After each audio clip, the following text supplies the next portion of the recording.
All right, Jesse on fire. This is a video that I just shot. I literally just shot this video, kind of, but it was at the end of my UFC 250 breakdown. I assume most people aren't going to watch like a, 40-minute video. So this is a point that needs to be made in its own video because it's important for people who actually are paying attention to the sport, paying attention to what's going on outside of the sport, and they want to understand the inner workings and what's driving all this conflict, okay? So we're going to talk about fighters like Jon Jones, Masvidal, banging around for more pay, okay? And what drives this, for real, what drives this, okay? So here it is. I found out last night from Dana that Jorge Masvidal is 1 fight into an 8-fight deal, okay? Just signed a new deal. Jon Jones also has like 6 fights on his deal, and they're trying to bang for more money, okay? Fine, okay? Here's the thing. It's not unreasonable for them to ask for more money, but you have to understand what you're up against, okay? Like, you have to understand what your negotiating position is. So like, let's start from here. Boxing is a sport. UFC is a company, right? So when you compare, Deontay Wilder, they only sold 800,000 pay-per-views and he made $30 million. So did Tyson Fury. Jon Jones sold 800,000 pay-per-views and he made $5 million. What's the deal?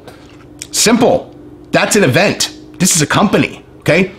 There is a gigantic machine that is the UFC. Fucking gigantic. Huge, right? Hundreds of employees, a million different initiatives, like so much stuff going on at UFC that drives the machine, which is ultimately responsible for building these fighters up to where people know their name and then they're worth what they're worth, right?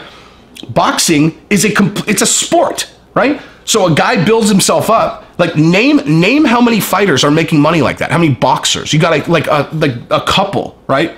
And there's no formality to it. If you're able to win enough fights to where people learn who you are, and then you can sell a bunch of pay-per-views, then you can make a bunch of money on the pay-per-view. But that's because you personally you've done it. Like, you're responsible for it, right? It's not a company that helped build you up. It's not a company that organized all these events. It's not a company that did, like, UFC is an organization that is responsible for building the entire machine, right? It costs a lot of fucking money. Here's the other thing, okay? Dana is the CEO, okay? What's the CEO's job? What's the CEO of the UFC's job? Is it to put on good fights? Nope. Is it to take care of fighters? Nope. Is it to make the crowd happy? Nope. It's to generate as much revenue for the shareholders as possible, okay? That is the job of every CEO of every company. Now, as a result of that being his job, his responsibility is to put on good fights that people want to watch and to take care of fighters that are valuable to the company. Simultaneously, it is to pay his fighters as little as possible and also ensure that he's not going to put them in a position where they have tremendous negotiating power. Okay, so here's the deal. Dana can't pay these guys $20 million a year, and it's not because they're not worth it. It's not because they couldn't afford it. And I mean, I don't know about the numbers, but let's say that they could afford it. He can't pay these guys $20 million a year because here's the thing. The only negotiating position that you have as a fighter is one. And that is, I'm just not going to fight. That's it. Because when you sign your contract, like Dana last night said, these guys are independent contractors, and I am going to take a very, very rare step outside from, giving Dana, a hand job, because obviously I consider him basically my inspiration in life. He's my absolute favorite business person. I love Dana. I would go work for him 1 second. Every time I talk about Dana, I say this into the camera because I would come work for you in literally 1 second. I will pack up my family, get rid of my house. I'll fucking move wherever you want. I'll live in a fucking RV, and I'll be your executive assistant, okay, to start out with, so I can demonstrate my value, assuming that you don't just watch my videos and go, Jesus Christ, this guy's the fucking best on the mic I've ever seen. But nonetheless, we can do whatever. I can start off fucking cleaning toilets, okay? Anyway, bottom line though, that is my preface before I say this. Dana saying that these guys are independent contractors is utter bullshit. Complete fucking bullshit, and he knows it, okay? These guys do not have the ability to fight anywhere else, okay? They signed their contract. That's true, they don't have to fight. They just can't fight anywhere else, okay? They're professional fighters. So, yeah, technically they get paid, they get a 1099 at the end of the year, and for those of you who don't know what that means, it means they're not an employee of the company. Employee gets a W-2. Independent contractors are independent contractors. To send them an invoice or whatever, they get a 1099 at the end of the year. But when they can't fight anywhere else, come on, man. That's a game that only an idiot would hear and go, yeah, man, they don't have to fight. Okay, well, they can't fight anywhere else. So anyway, bottom line is this though, okay? If Dana pays Jon Jones $25 million, right? Even for 1 fight, What happens next time he wants to fight, right? What happens next time? Oh, well, I'm not fighting unless I get 30. And Dana's like, fuck you. I'm not paying. We barely can afford the 25. Well, I'm just not going to fight then. And then Dana looks, and guess what position he gets put in? He's like, fuck, man. All right, well, now we actually have to run the numbers. What's the damage of John Jones not fighting versus us paying him an additional $5 million, right? The damage, and then that's there to go. I mean, that is the only equation that matters. If you say, I'm not going to fight, what is the impact to the UFC shareholders' bottom line versus paying you the additional money that you're asking for? Period. That's it. There's nothing more complicated than that. You have one piece of leverage, and that is, I'm not going to fight. And then the UFC is going to sit there and they're like, okay, well, we know he has enough money to retire, assuming that they've paid you a big payday. So now we know he has enough money to retire. So what does this mean for us? How much is this going to cost us if he doesn't fight versus what we'll make if he does? Okay, should we just pay him an extra $2 million and then we'll make, then we'll make 6 more on top of it? We give him 2 bags of money, he gives us back 6. Like, should we do that or should we just let him retire? It's that simple. Your only leverage is retirement. So if Dana starts paying these guys $20 million every fight, guess what? Everyone has the ability to just say, I'm not going to fight. Look at Nate Diaz. Look at Conor McGregor. Look at these guys who have gotten big-ass fucking paydays. How much do they fight now? Okay? That's not a good way to take care of shareholder value, is it? To make all these guys fucking multi-millionaires where they just got as much money as they want. Then when your job is to put on fights that people want to see, keep fucking butts in the seats, and have people paying pay-per-views, guess what? You have no fucking fighters because they're breaking your balls over money constantly because you've given them the leverage to do that.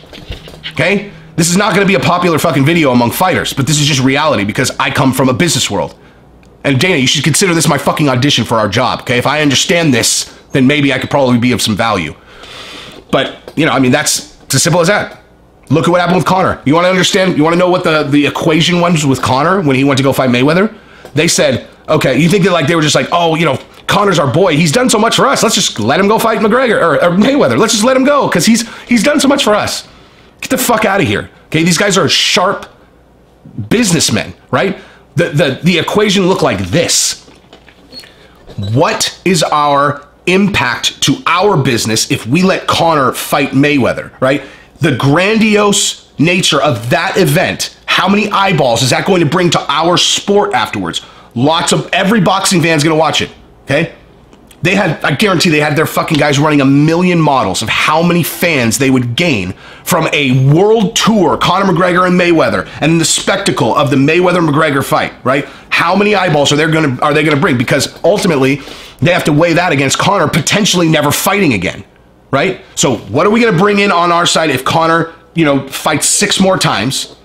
Let's say he wins 2 or 3 more fights and then his value goes down a little bit. So let's see, we get maximum value out of the next 3 fights from him.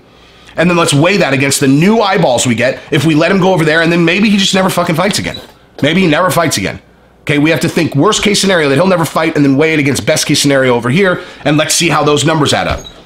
And ultimately they added up that the new eyeballs were worth him never fighting again. And they allowed him to go fight Mayweather. And how much has Conor fought since then? Okay. Here's the other thing. You want to know why fucking Conor fought Cowboy? Okay, want me to really read between the lines for you guys? You want to know why fucking Conor fought Cowboy when he did? Simple, okay? He runs a business, Proper 12, probably worth, for sure it's worth hundreds of millions of dollars, but who knows how many hundreds of millions of dollars it's worth, okay? He got videotaped punching an old man in the head, right? Proper 12 brand is Conor McGregor brand. You want to know what that probably did to the sales of Proper 12? They probably fucking plummeted, okay? There are videos of people pouring Proper 12 down the toilet, okay? Conor needed a fucking quick fix to that brand immediately. What does he do? How does Conor build the brand up? A redemption story. He's as nice as he can possibly be to Cowboy, and he wins in decisive knockout fashion against an opponent that he cherry-picked because he knew he would obliterate him, right? Okay? This stuff is business, right? These are business decisions, right? Conor is a fucking titan now, like Dana. Just because he's getting in the octagon, don't think of him any different than Dana now. Now Conor is making decisions on the level that Dana is making. He needs a fight because his billion-dollar business, or getting close to billion-dollar business, is suffering because of the fucking scandal that he caused and he needs to fix it, right? Dana, every bit of this fighter pay thing comes down to his ability to negotiate with these guys later, period. So, with that, subscribe to the channel, ring the bell, because no one is going to feed you like I do, okay? Bottom fucking line. Show me someone who is breaking this fucking business down like I am, and I will fucking retire, okay? Before I even blow up. Everyone knows where this fucking channel is going to be in 2 years, including me. I will hang it up before we fucking go to the moon if you can show me one person who is breaking the shit down like me. One. That's what I got. Subscribe to the channel, ring the bell. I fucking love you guys. I love you guys, the early adopters.